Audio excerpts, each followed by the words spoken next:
I need you to hate so I can use you for your energy. This is Real Sales Talk. Real sales advice from real sales practitioners. Giving you tips on how to dominate your sales quota are your co-hosts, Sean Mitchell and Phil Keene. We don't have a process for referrals at most companies. I go into a company, I say, what's your referral process? They have no, well, what do you mean? I think that goes back to the premise that why do salespeople suck at prospecting? I mean, number one reason why they suck at prospecting is they don't actually do it. If you are successful and nobody knows, in 2016, 20, 2025, you're not successful. You ever want to find out what's going on in the company? Get in the car and spend a day with the top 3 salespeople. You'll find out in 5 minutes. Because you can't be a trusted advisor without 2 things, trust and advice. I mean, you need both of them. All right, what's going on, everyone? It's Sean Mitchell, Real Sales Talk. We are going strong with Season 6, Episode 3, and we've got a really cool one that I've been actually looking forward to quite a bit. Kyle Gutzler, who is a Senior AE at Payscale, right? It's Payscale, yep. Awesome, man. Well, welcome to Real Sales Talk, and really cool to have you on. Thanks so much, Sean. I'm looking forward to it. I said I was excited about this one in particular because this podcast is all about sales practitioners, and we've had authors and we've had sales trainers and sales coaches on, which we will continue to do. But one of the main arteries and themes behind this podcast is to actually get people who are sitting in the sales seat sharing their tactics and techniques and success with our listeners. So Kyle, you reached out to me through LinkedIn maybe a week or 2 ago, and we're interested in joining the show. You shared with me an article that you wrote on LinkedIn about how you doubled your sales revenue of a single year. So why don't you introduce yourself, Kyle, and a little bit about Payscale so people can have some context for our conversation moving forward here over the next 30 minutes. So yeah, I've been working at Payscale now for about 3 years. Payscale is a software as a service company here in Seattle, Washington. When I first started working with Payscale, we were about 120 employees. And this was literally right around the time that we had just received venture capital investment of $100 million. And so since that time, we've grown pretty much 4x. So I've gotten to see, a lot of interesting things just being a part of a fast-growing technology company here in Seattle. And it's been an awesome ride. And I would say, particularly in the last year and a half or so, specifically for my own performance, has been it's been pretty awesome. I mean, things have really started to click for me. And I think one of the things that I wanted to do after 2016 was really put pen to paper and start to document some of the things that I had done. Just some minor shifts that I made in my process that really helped me transform from, as I described in my article, a good and average performer to a top performer. And in 2016, I won the Senior Account Executive of the Year award. Was able to set a number of records along the way, which was pretty cool. But yeah, I think the thing that really struck a chord with a lot of people, because I've had hundreds, if not thousands of people that have reached out to me just in the last few weeks with writing these articles, is people really like to hear from other people that are going through the same thing and are actively selling. And, someone who takes the time to talk about some of the things that they've done that are really practical for people to pick up on and apply in their own process. That's what I've been aiming to do, not necessarily with any particular agenda. So our listeners have some context. Talk about price point of Payscale, so we know. Okay, so you did over $1 million in 2016. Mm-hmm. What's average price point for Payscale? So we've got some context. Yeah, so we run a subscription software as a service model. And so when we partner with a company, and I'm exclusively selling to brand new accounts. So it's not account development, upselling current customers, that type of thing. So it's new business customers that are purchasing it for the first time. Typical Payscale customer, depending on the size, obviously, of the company and the complexity of the deal and the things that we're offering, I would say that it lands somewhere between 15 and 40,000. Okay. Usually, obviously with a little leeway on either end, with some larger deals, $150,000. Awesome. I think that's pretty substantial. Even on the high end, $40,000. You're hustling. It's not like you did $1 million by selling 2 or 3 deals. Yeah, I would say, in my most successful month, I was able to set a couple of records. One for the amount of deals that I sold in a month, and just the total revenue generated within a given month. So it was about 238,000 spread across 7 deals. So I think, a lot of times when there's that big month, it was because of one just giant deal. And that's not to undermine a large deal. It's great. But to your point, there certainly is a hustle involved in having a good volume of deals in order to really rack things up. Yeah. So walk us through how you got to that point where you had that mental shift.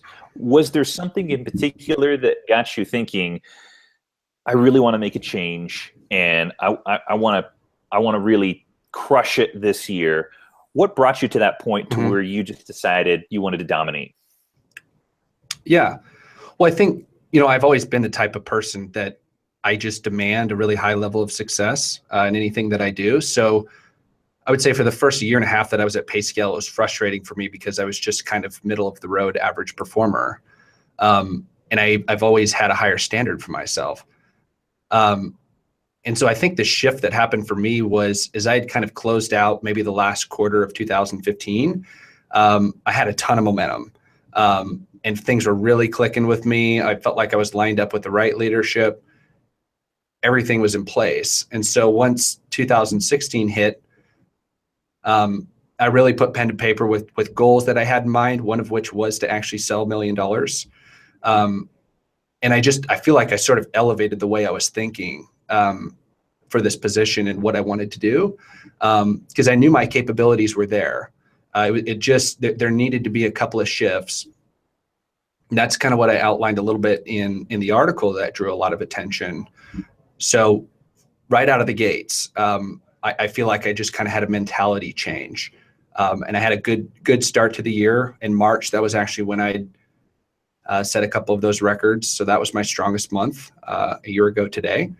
And then from there, I rode the momentum all the way through the year. There certainly were their ups and downs. A year is a long time. When you're selling, a lot of things can happen. You can have a couple of droughts within a given year. But I just stuck with it and finished things strong. And literally on the last day of the year, I crossed the $1 million mark on the last phone call that I made, which is the goal that I set on the first day of the year. So it was just an amazing moment. That's really, really cool. You talk about putting pen to paper. What was involved with that? And what type of support did you have from leadership as well to help you reach that goal? Yeah. So one of the things that we did early on in the year, and so there's kind of like the personal side of it. So I set goals myself. And then there was a little bit, now that you mentioned that does remind me, there was a point in time where we wrote down goals that we were going to revisit towards the tail end of the year and kind of do a progress check on them. So what are your stretch goals? What do you want to sell over the course of the year? So a lot of people, I'd like to make President's Club. I'd like to sell $1 million of new business. I'd like to sell 30 or 40 deals throughout the course of the year. So I did those like everybody else. I've always just kind of with my upbringing, I've always been pretty diligent with goal setting at the beginning of the year and in trying to kind of spot check as much as possible throughout the year. But this all started with something that actually my dad had me do at an early age, actually categorizing out different types of goals, whether that be, specifically for career or finance, health and fitness, could be one related to fun. So there were both of those things. I had the encouragement from leadership to do it. I think really the only difference coming into this year is it just opened up my mind to set bigger targets, and to not have a complacency with what I was actually reaching towards. Because I think my mindset before was very much in line with what others had done at the company, or in line with what our was. And I wanted to just remove all of that and kind of treat this as a clean slate because Payscale, we've been in business for 15 years. Like, people are still establishing what's even possible, how large a deal could possibly be. So I wanted it to almost be the year where I'm setting a new standard of what people can do at the company and what they can sell. So did those goals involve physically writing them down? Did you put them in a place where you could see them on a regular basis? What kind of tactically did that involve when you set those goals? So at the beginning of the year, definitely writing them down. One thing that I started to do probably in the second half of the year was when I would have my weekly one-on-one with my manager, there would be goals that we had in mind for the month and goals that we just had overall over the course of the year. So the one that it almost kind of whittled down as the year goes on, like a lot of goals, like you kind of start to consolidate and think about the ones that are really important for you and which ones you still have the opportunity to reach. And so the main goal that I always had throughout the year was I wanted to sell $1 million. I wanted to hit that number. And so my manager would check in with me almost every week for the last few months, like, how you feeling about it? Do you feel like you're going to get there? Because going into the fourth quarter, honestly, it wasn't looking so good. But there were some things that I was able to do all the way up until literally the last phone call of the year in order to hit that. Well, okay, so that's really interesting. So last quarter of the year, you may or may not hit. It's not a resounding "this is going to happen." Yeah. But what was involved with aligning yourself to reach that goal with that last deal coming in on the last day of the year? Just ridiculous hustle, honestly. There's so many people that are stopping and asking, like, all of the details that go into the process, but I was just outworking people, honestly. The first 6 months of the year, I was on my way to hitting $1 million. I was right around 600,000. And so I felt good about it. Like it was a goal that, I felt like I was going to set, new company records in terms of what a person has sold over the course of a year. But yeah, like you said, once I got to Q4, I was in a little bit of a tough spot to actually hit that. And even in the last month, there was some magic that needed to happen in order to actually hit that. Not just that last phone call, but one pretty large deal that I was working on a little bit earlier in the month that was looking good going into the month. And then there was kind of some changes in thought from the CFO, and we were able to wiggle that one in and then hit that other one. And that's what kind of tipped me over the edge. So honestly, it was just, I was working like crazy. I was getting in there freakishly early, and just working my butt off. And I talk about it in the article, and this is a saying that I had actually taken from Grant Cardone, but for me, it's really all about taking massive action. You certainly, want to leverage as many tips, tools, and tricks as possible. But at the end of the day, it's kind of like, when people ask me, like, how is it that you're so good at prospecting? I'm like, well, you're asking me how to do it, and I'm just doing it. You know what I mean? So people want to find kind of like the perfect crystal clear path to hit these goals. And the majority of it, honestly, for me, was just getting after it as much as possible. Yeah, so it was just getting in the trenches and not really thinking too much about, okay, what's step 1, step 2, step 3, step 4. It was sitting in the chair and just what did that involve? Was it making outbound cold calls to new businesses? Were you kind of reaching back at dead deals from the past? How did you kind of pull that together? Yeah, I mean, I think I've always had more of an emphasis than others on prospecting in general. One of my old managers, I was just looking at my pipeline with them, and I was telling him, man, I just feel like I've been beating these things up for way too long, and there's nothing in here. Like, I can't shake it anymore. Can't squeeze anything out. He's like, well, that's not the problem. You need to build a new pipeline. And I remember that, and that's something that I carry with me, is back on old opportunities. But you need to, as much as possible, work into your process, being diligent with your prospecting. Well, I've learned a lot on that topic, and I know Jeb Blunt joined your show, several months back or last year. I read his book. It seems like everybody these days has checked out that book who's in a selling position.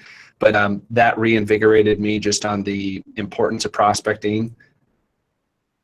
When things are going well, or when things aren't so well, there's always more room for prospecting. So I turned up the heat on that. It was everything, though. It was working on current opportunities, digging into old opportunities. And one of the things that I do, it's so silly, but it's just I organize everything through Salesforce like everybody else, my pipeline and everything. But I like to have my little half sheet of paper, which is these are my golden opportunities. I would kind of consider these, and this is kind of goes back to the acronym that I referenced in my article, the MVPs, the most valuable and profitable. So at a certain point, you got to start working downhill on your profitable opportunities. And I always am visualizing those throughout the day, probably looking at that list 30 times. And there's things that you can plan ahead of time, and you can forecast, and you can plan activities. But some of the best moments for me in terms of ideas and solutions for moving a deal forward just happen in the moment. If I can visualize an opportunity as many times as possible throughout the day, not wasting time doing it, but it takes you 15 seconds to do a glance through. You look at the names of the companies, and you really just kind of pause and think about them, and how can I move one of these deals a step closer today and provide value for them without just checking in. I think that's really interesting. So you've got this key accounts list that it's an actual piece of paper that you've put on your desk, and you've written down those accounts that are your target accounts, your top accounts. And because it's right there in front of you, you're looking at this 30 times a day, very, very, very often. And that kind of keeps those accounts top of mind to you. You credit that to some of your success in 2016. Yeah, no, absolutely. I mean, just having it right there in front of you and having it literally on something that you can hold in one hand works. And I've told other people, it's probably not going to work for you. Honestly, a lot of people are just, they like to do their thing in Salesforce or whatever. For me, I like to visualize, and I can take 10, 15 seconds and literally think about the last conversation that I had with this person. And my whole thing is, how can I put it one step further in the process? How can I be providing them a little bit of value? And I'm always looking for interesting ways for the customer, for me to have them remember me every single day without just checking in. Want to see how things are going. Did you talk to your boss? I'm obviously trying to think of things that are going to provide a little bit more value, and that piece of paper helps me with that. I think that's great. What does talk through some of those intentional things that you do in a single day? So what time does Kyle get into the office? What does that calendar look like as you get in and start to get into your day? Do you have any specific things that you do throughout the day? And then, when does Kyle call it quits and head home? Yeah, so I'm usually getting into the office around 6:30. Maybe a little earlier sometimes. Closer to the end of the year, I mean, it was sometimes 5:45 was in the office. Part of that is because we're on the West Coast and we're dealing with customers all over the nation. So that I wouldn't even necessarily say that that's giving me some kind of competitive advantage. It's just necessary to get in there early and to be talking to people before it's lunchtime. Because if you're getting in at 9, like you've literally missed the whole first half of the day. So I'm getting in, let's just call it 6:30.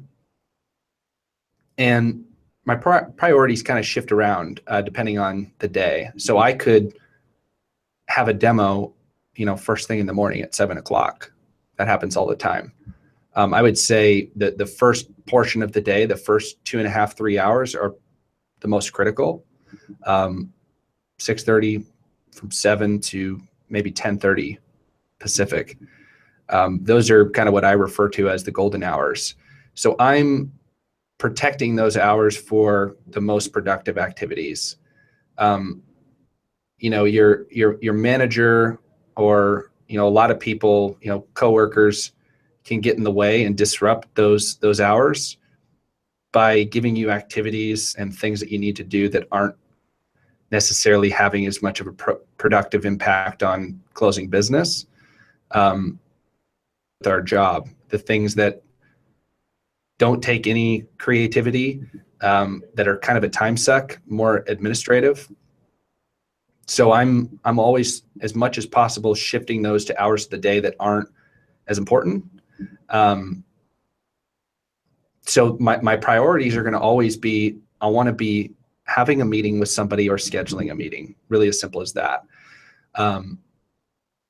And so early in the morning, that's going to consist of actually having demos with people, showing them the product, or obviously a call, second, third, fourth call with that person. And I'm blocking out hours, ever since I read that book by Mr. Blunt,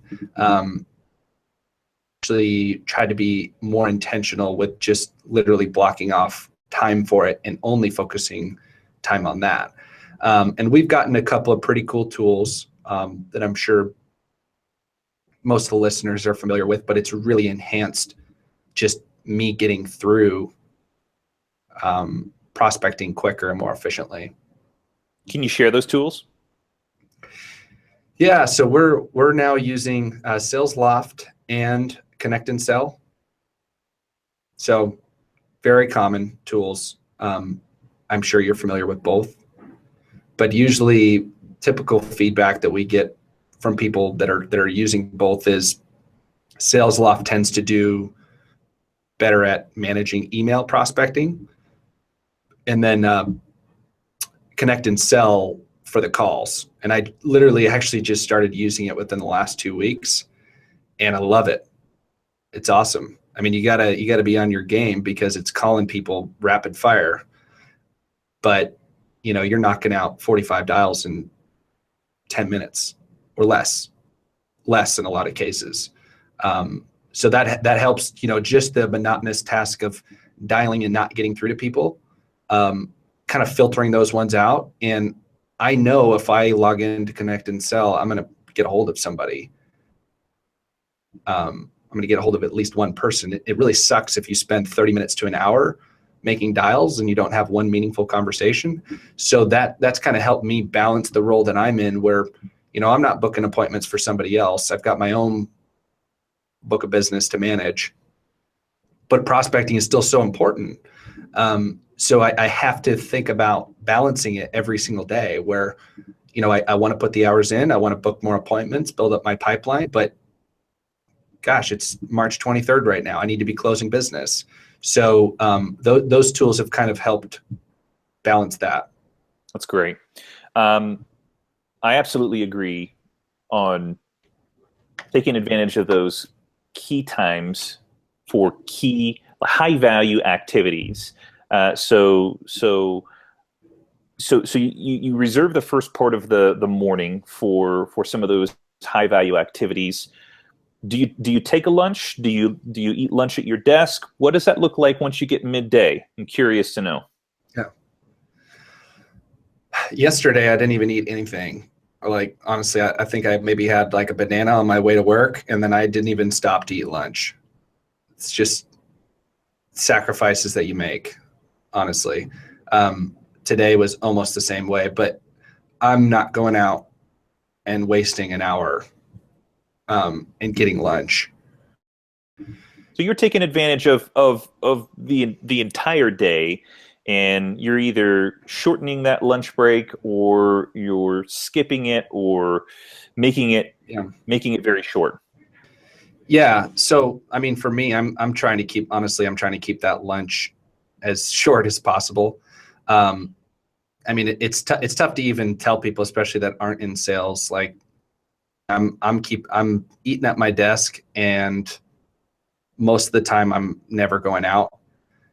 It's just, kind of the sacrifice that you have to make to really seize the day and capture, especially, again, coming back to the time zone thing, like from 12 to 1 or whatever you call your lunch, like that's kind of the last opportunity for me to get in touch with a lot of people. And I'm just in general extremely busy, and part of my position is I have a individual quota, but I'm also helping lead a team. So it's a hybrid job in the sense that it's kind of, I'm managing, not quite to the extent of our manager, but I'm hopping on a lot of other people's calls, helping them strategize. And so to keep a high level of performance on both of those things, you got to be working all day. And sure, you could go take a long lunch. It's just, you compound that day after day, over the course of a month, and you're stripping away 20 hours.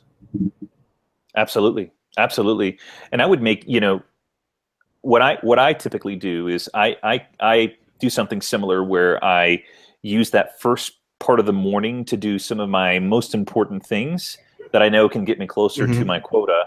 And if I feel like I need a lunch break, I don't do it until I get everything done that I wanted to for that first half of the day.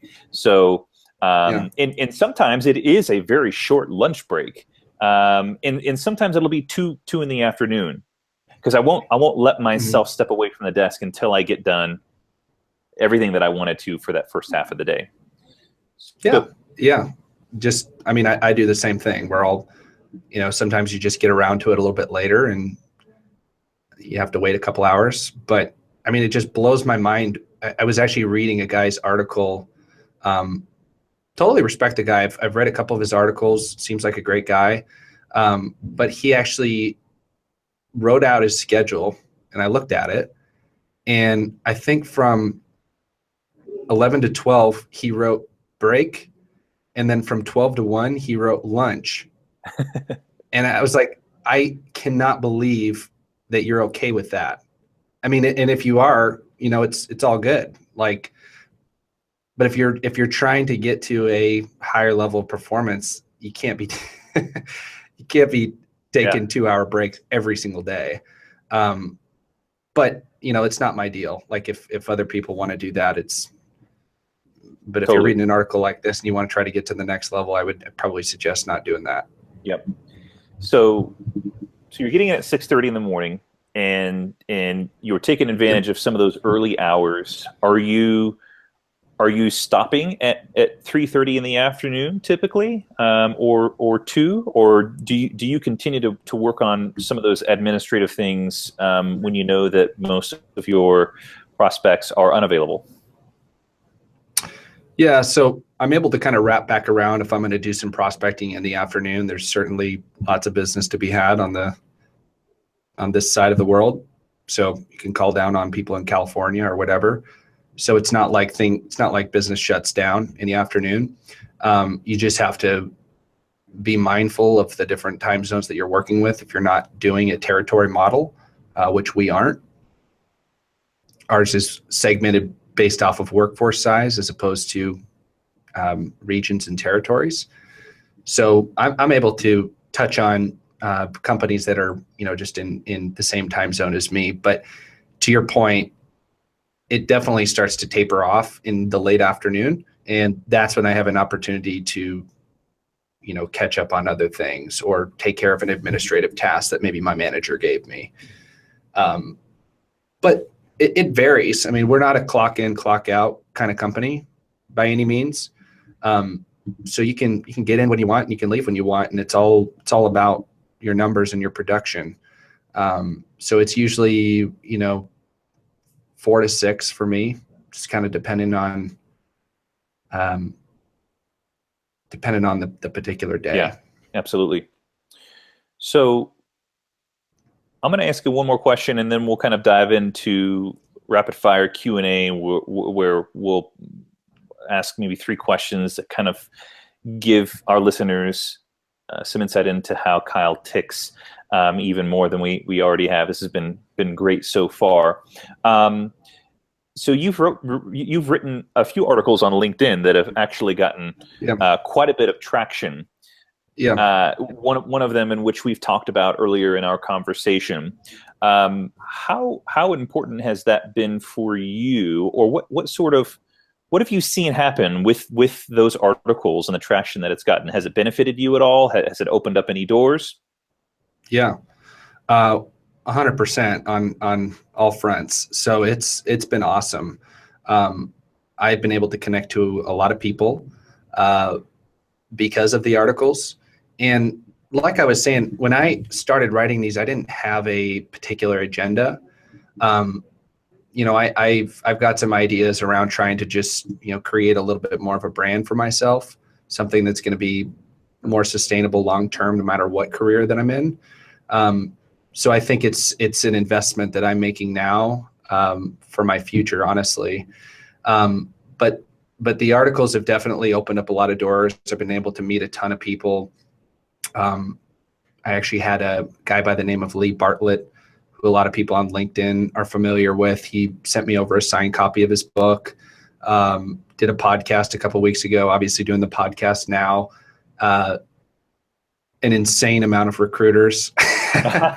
Yeah.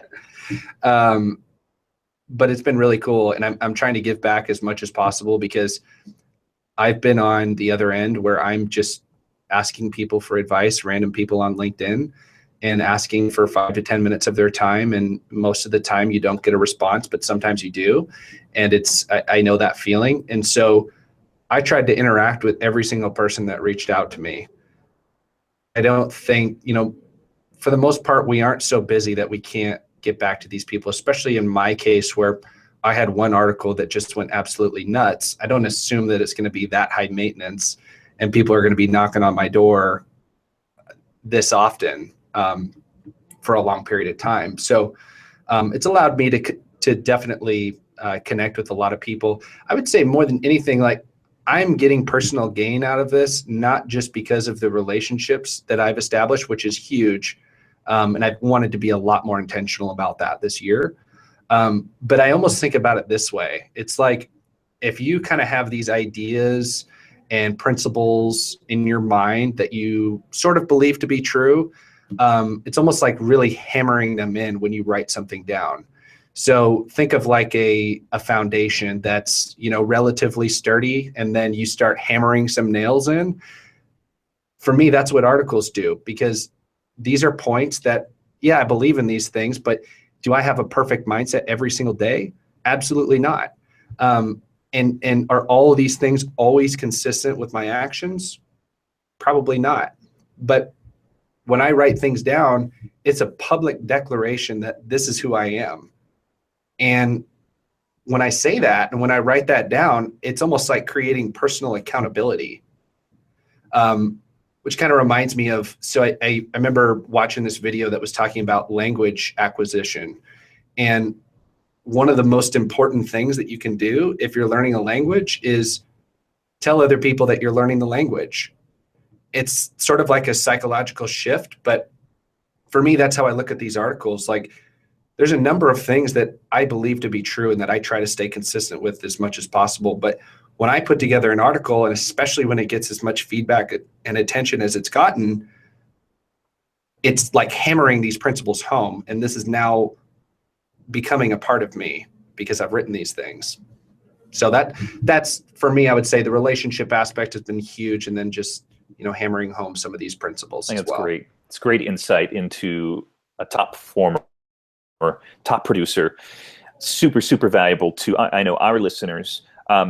Before we go into the rapid fire Q&A that we've been making exclusive to our YouTube subscribers, talk a little bit about where people can find you and connect with you if they like what you're hearing and are interested in following your journey. Yeah, the best place to follow me is just on LinkedIn. So you can find me, Kyle Gutzler, KYLEGUTZLER. You can follow me on there, just connect with me. And I've done a pretty good job of engaging with just about everybody that's reached out, sent me a message, commented on one of my things, even on my biggest article, which had, I think, like 3,500 people that liked it and 600 people that shared it. Tons of people commented on it. Got back to every single person that commented on it. Connected with me on there, and we can absolutely stay in touch. Cool. Awesome. All right. So let's get into some of the rapid fire here. So the first question for you, Kyle, is who would you say has been one of the people who's influenced you the most in your sales career?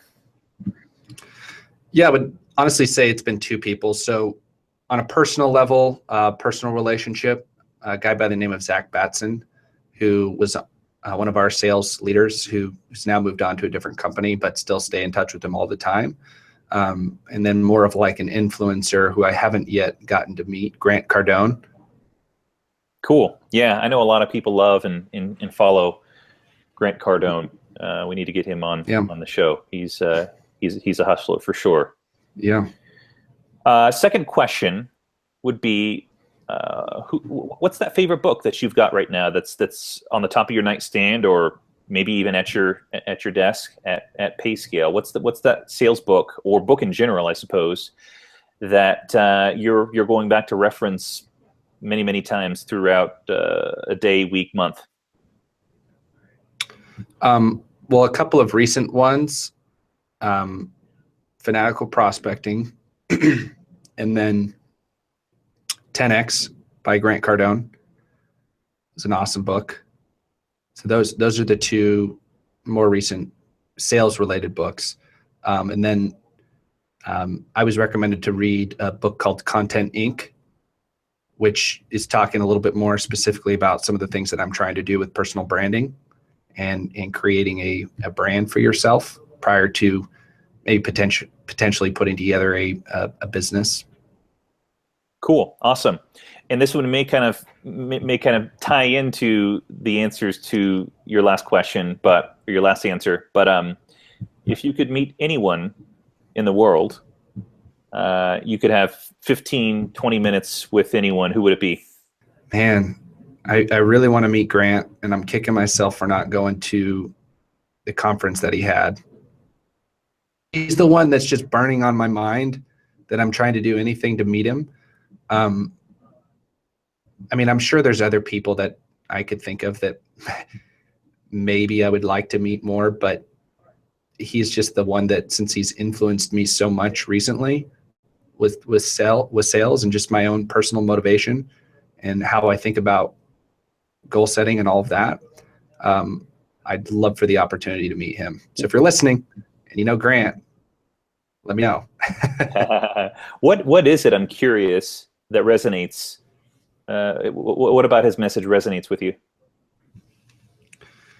I think just the fire and passion that he has, honestly, more than anything.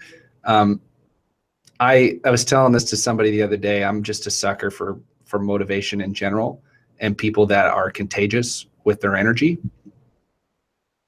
And he's one of those people that just speaks to me and really gets me fired up. He's not, I mean, the kind of guy that's like super, he doesn't have like a bunch of different practical tactics and whatnot, but he's the kind of guy that will inspire you to freaking get out of bed in the morning early and get after it, and set goals that are 10x what you originally thought were possible. So that's kind of for me what gets me going with him is just the motivational piece. Love it. Well, Kyle, it's been phenomenal. This I think will be one of my most favorite interviews this year. Again, because at the beginning, as I said, this really gives our listeners insight into the mind of a top producer, and I feel like our listeners are really going to benefit from some of these, like big picture, high level, but also tactical, specific things about getting in early, writing some of those key accounts down on a physical piece of paper and putting them in front of you so that you see it every day. So incredibly valuable. I appreciate you coming on, and looking forward to maybe let's say in like 8 months, 12 months, let's bring you back on the show again, and we'll do like another snapshot of what you've accomplished throughout that 12 months. Yeah, let's do it. I've got some big things in the works right now. So I think it'd be fun to catch up in a few months and how some things have maybe unfolded. Absolutely. Yeah, let's for sure do it. It's been a pleasure. And Real Sales Talk family, thanks for tuning in, and we'll see you on the next episode.